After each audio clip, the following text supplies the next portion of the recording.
दुनिया में इंसान से ज़्यादा कीमती कोई नहीं, चाहे वो हिंदू है या मुसलमान, सिख हो या ईसाई। इंसान से ज़्यादा कीमती कोई नहीं। नागपुर का फसाद, कितने परिवार अब पीड़ित होंगे, अंदाज़ा 2 साल पहले यहाँ मीरा रोड पे हल्का सा दंगा हुआ था। वो परिवार तकरीबन 2 साल तक, वो बच्चे जेलों में।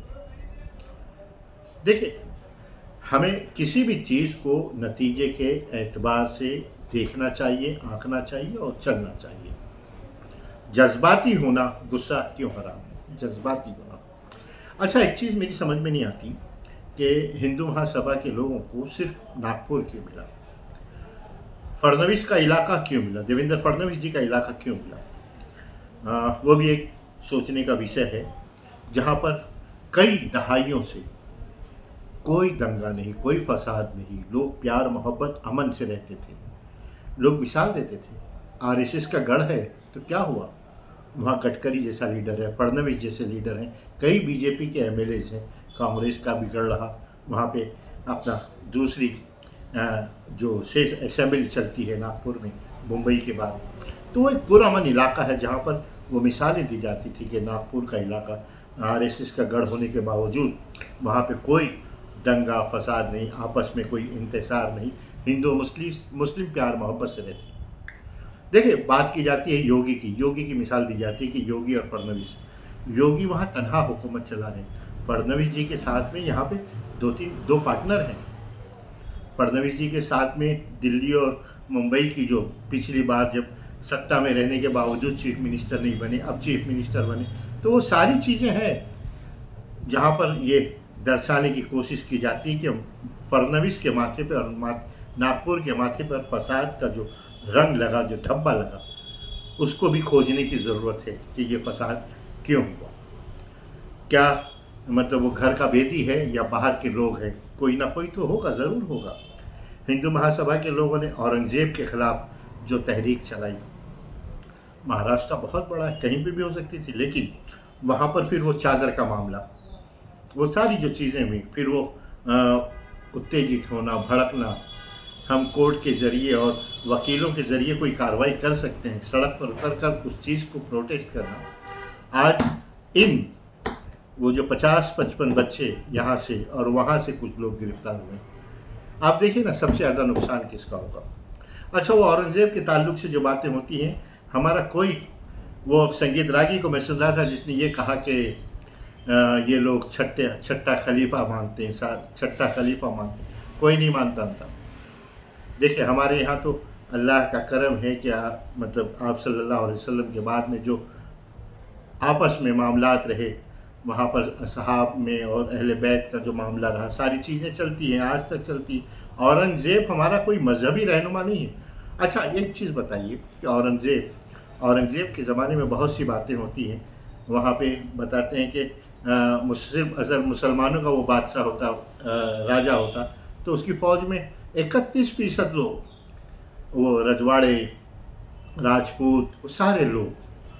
अच्छा, हम ये कहें कि अंग्रेज़ों के ज़माने में वो हिंदू जो भारत में आज़ादी की जद्दोजहद कर रहे थे, वो छोड़कर अंग्रेज़ों की ग़ुलामी कर रहे थे, तो उस दौर में भी ग़ुलाम थे लोग जो मुग़लों के तलवे चाट रहे थे ना लोग। आज हमने उनको अपने तारीख़ में एक हैसियत दे रखी है, महाराना महाराजा सारी चीज़ें दे रखी है, ठीक है, हमको उससे भी गुरेज नहीं है। औरंगज़ेब, देखिए, एक ज़माना था यहाँ पर मुंबई में जब बाला साहब ठाकरे पूरे उरूज पर थे, तो पाकिस्तान और हिंदुस्तान की मैच पर मुंबई के हिंदुस्तान के मुसलमानों को ये चिढ़ाया जाता था कि ये पाकिस्तान के जीतने पे बम फोड़ते। कौन बम फोड़ता था? वो 2-3-4 लोग, किसके मुंतखब किए हुए लोग थे, बम फोड़ते थे। पूरा इल्ज़ाम नागपुर में जो हुआ, आप ये देखिए कि नागपुर का जो फसाद हुआ, वो हिंदू महासभा के 50, 100 या 150 या 200 हो, वो पूरे हिंदू कम्युनिटी नहीं है, सिर्फ 200 लोग हैं।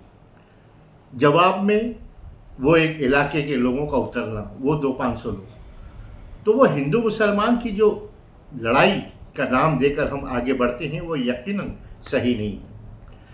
हिंदुस्तानी, चाहे वो हिंदू हो, मुसलमान हो, सिख हो, ईसाई हो, 98-99% लोग पुरअमन रहने की बात करते हैं और रहते हैं। क्यों? क्योंकि ये सूफी संतों का देश है, जहाँ पर ख्वाजा अजमेरी हैं, यहाँ पर राम और रहीम हैं, सारी चीज़ें मतलब इंतसार हम चाहते ही, लेकिन सत्ता की कुछ ज़रूरतें होती हैं जो फसादात। देखिए, दो लोग अगर चाहें कि हमें लड़ना है, लड़ाना है, तो वो दो लोग 2000 लोगों को, 20,000 लोगों को लड़ा सकते हैं, लड़वा सकते हैं। क्यों? क्योंकि उनकी वो ज़रूरत है।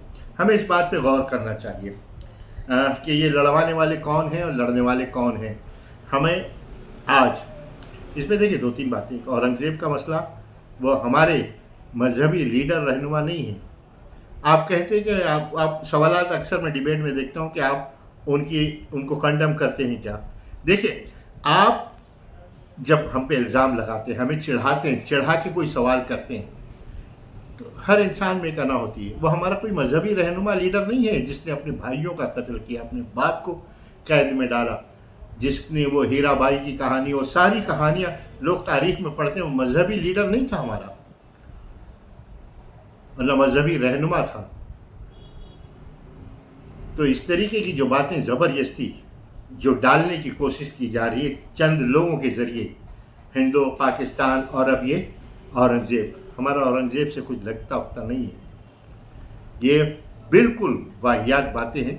आप देखिए ना, तारीख में जो फिल्म के ज़रिए बातें की जा रही हैं, उनका हरीफ कौन था? फिर वो पेशवाओं ने जो जंगें लड़ी, वहाँ पे किसने मतलब लड़ाइयाँ लड़ी, क्या करी, पूरी तारीख है।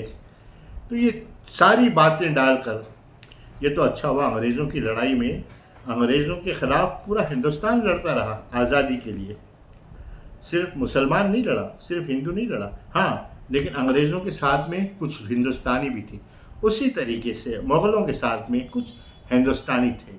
तो वो लड़ाइयाँ जो है पूरी तारीख़ का एक हिस्सा है कि कोई मजहबी जंगें नहीं हुई हैं, सब राजा महाराजाओं की जंगें थी और उन्हीं की लड़ाइयाँ थी। और ये हमारे लिए कोई बहुत बड़ी बात नहीं है। और ये अमन के लिए हमें इन सारी चीज़ों से बचना चाहिए और तमाम चीज़ों को समझना चाहिए कि ये लोग क्या चाहते हैं। जय हिंद, जय महाराष्ट्र। फडणवीस जी को एक इंक्वायरी बिठानी चाहिए कि नागपुर ही क्यों चुना गया दंगे के लिए। जय हिंद दोस्तों, जय महाराष्ट्र।